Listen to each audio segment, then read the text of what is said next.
பனிக்கரடிகளுக்கு என்ன ஸ்பெஷல்? அவற்றின் தோல் என்ன நிறம் தெரியுமா? பறவைகளுக்கு ஏன் பற்கள் இல்லை? மனித உடலில் எப்போதும் வளர்ந்து கொண்டே இருக்கும் 2 பாகங்கள் என்ன?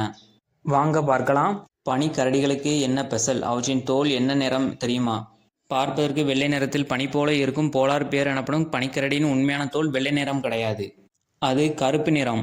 மேலும் அதன் உரோமங்கள் வெள்ளை நிறம் போல தெரிந்தாலும் அவை உண்மையில் நிறமற்றவை மற்றும் ஒளி ஊடுருவக்கூடியவை. பறவைகளுக்கு ஏன் பற்கள் இல்லை? இந்த உலகத்தில் உள்ள அனைத்து பறவைகளுக்கும் பற்கள் கிடையாது. மில்லியன் கணக்கான ஆண்டுகளுக்கு முன்பு வாழ்ந்த பறவைகளுக்கு பற்கள் இருந்தன. ஆனால் பரிணாம வளர்ச்சியின் காரணமாக பறவைகள் தங்கள் எடையை குறைப்பதற்காக பற்களை முற்றிலுமாக இழந்துவிட்டன. மனித உடலில் எப்போதும் வளர்ந்து கொண்டே இருக்கும் 2 பாகங்கள் என்ன? நம் உடல் வளர்ச்சி நின்றாலும் நமது வாழ்நாள் முழுவதும் தொடர்ந்து வளர்ந்து கொண்டே இருப்பது நம் மூக்கின் நுனியும் காதுகளும் தான். ஈர்ப்பு விசை மற்றும் குருத்தெலும்பு தளர்வடைவது காரணமாக இவை வாழ்நாள் முழுவதும் சிறிதளவு வளர்ந்து கொண்டே இருக்கும். இந்த ஆச்சரியமான தகவல் உங்களுக்கு பிடிச்சிருந்தா நம்ம சேனலை சப்ஸ்கிரைப் பண்ணுங்க.